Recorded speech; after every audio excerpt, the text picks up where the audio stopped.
Greetings to all of you, my dear sisters and brothers and my dear friends, and a warm welcome to everyone. All are welcome. This is your Pastor Yeti. Today, we're going to talk about, in our prosperous soul, trusteeship.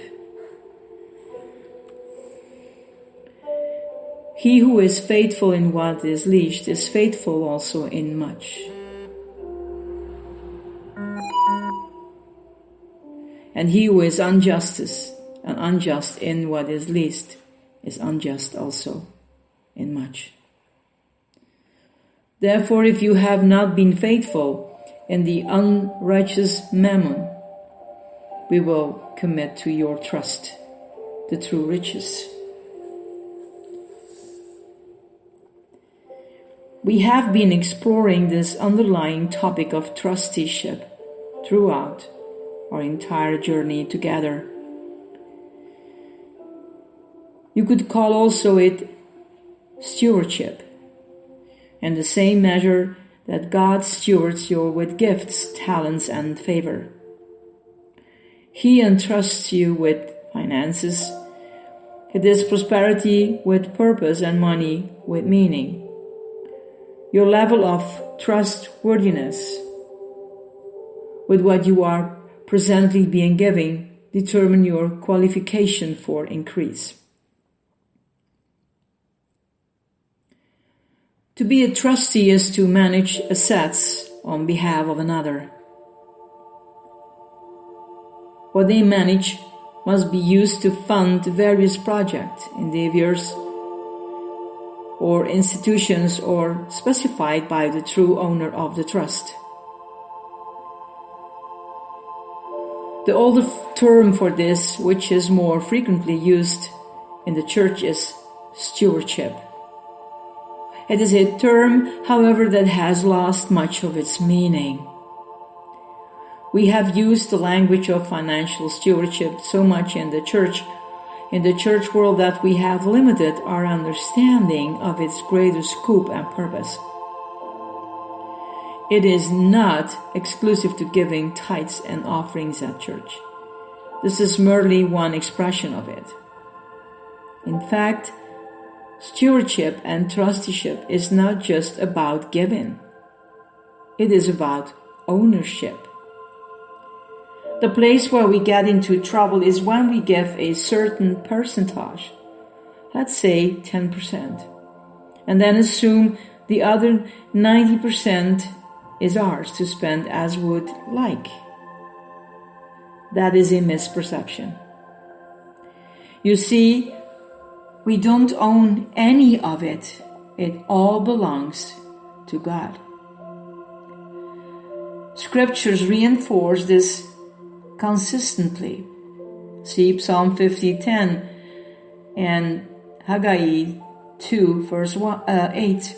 As such, we are trustees of the finances that flows through our hands, and if we are spending everything on ourselves, we are taking the trust out of trusteeship.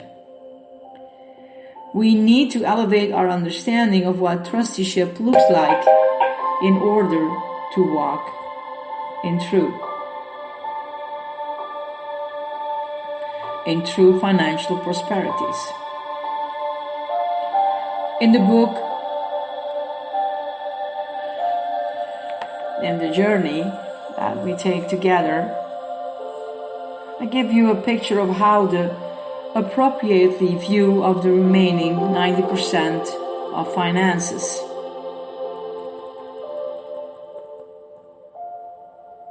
And how that amount should specifically be allocated. In order to embrace this ownership shift that all of it belongs to God, I want to give you a very encouraging visual. I heard one leader present it this way. It is living with your hands open. In this state, there is a constant flow in and out. Finances come in and they go out. And yet, once they go out, they come back in again. Likewise, when your fists are tightly clenched around what you perceive to be yours, you are unable to receive and thus release the increase. Ownership opens your hands for greater levels of increase and prosperity than you can imagine. The key is living as though none of it is yours and that all of it is God's property. Jesus makes the issue of trusteeship very clear in Luke 16. There is something about how we can be trusted with finances which Jesus calls unrighteous mammon. That positions us to experience increase, not only financially, but also, more importantly, in what are true riches. This intrigues and inspires me. I want to empower you to be a person God can trust with His true riches. So, where do you begin? Simple. Commit everything to God. Recognize that He owns it all, not just the percent that goes to a church or a ministry. And live with hands open, always ready to receive and release the supernatural prosperity that you are entrusted with. And here are my reflection questions. How do you understand financial stewardship? Another one. In what ways does your perspectives of money change when you realize that God owns everything? Another one. What does it look like to you to live with hands open? And here are my action steps. Abundance isn't God's provision for me to live in luxury. It's His provision for me to help others live. God entrusts me with His money not to build my kingdom on earth, but to build His kingdom in heaven. Get ready to change the way you see money, prosperity, and increase. I want to help you living as a representative of God's kingdom with hands open before the giver of all good things. Remember, He wants to release finances for you to receive in order for you to release them again. How are you currently living? Are your hands closed or open when it comes to the finances you are receiving?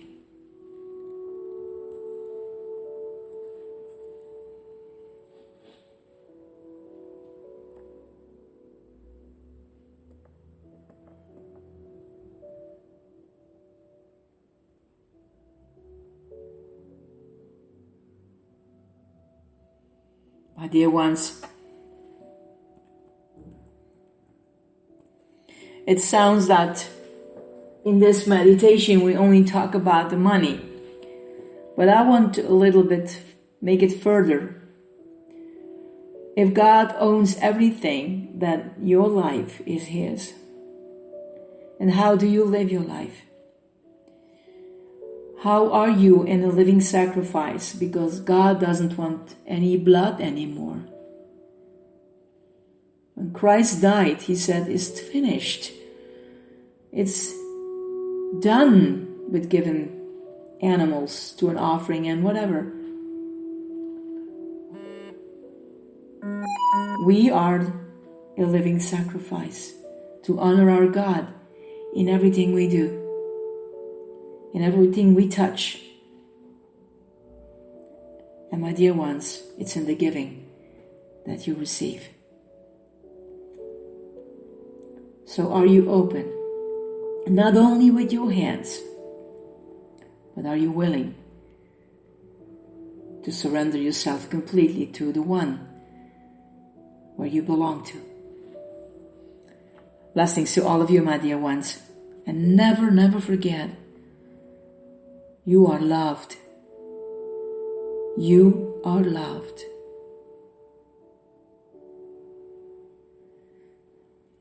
Love you guys. I love you too. This is your Pastor Yeti. Bye.